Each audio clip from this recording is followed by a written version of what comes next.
I've been listening closely to this debate since it began. The arguments being made by half of the representatives of the people of the United States, the arguments as to why they should abrogate their constitutionally mandated duty are bizarre to me.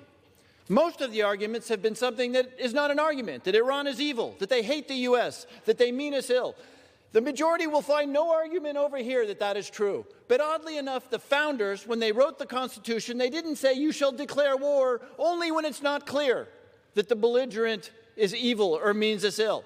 It was a categorical demand that the representatives of the people, because blood and treasure would be consumed, that the representatives of the people not just be informed, but that they provide authorization.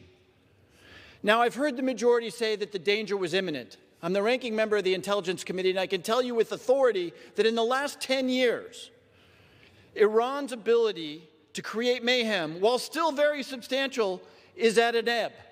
The president himself said that the nuclear capabilities were obliterated, his word. Hezbollah has been largely rolled up in Beirut by the Lebanese armed forces. We have a pretty good sense of what the Houthis are capable of and how to counter them.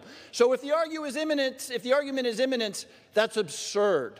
There was no imminent threat to the United States Friday or Saturday of last week. And by the way, the argument that my friend from New York just made, which is that Obama did it, that's beyond absurd.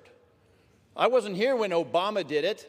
We weren't asked to vote on it, but I remember telling the vice president at the time that our Constitution demands congressional assent.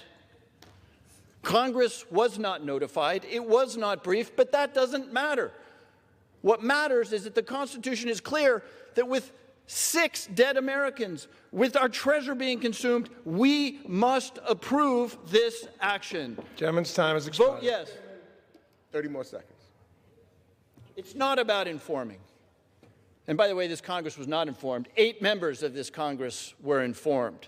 It is about, and set aside, if you will, for a moment, the Constitution. Should the representatives of the people authorize an action that will kill many of those people and that will consume blood and treasure? Our framers certainly said the answer to that question is yes. Let's not abrogate our constitutional duty or our constitutional power. Vote yes on this resolution.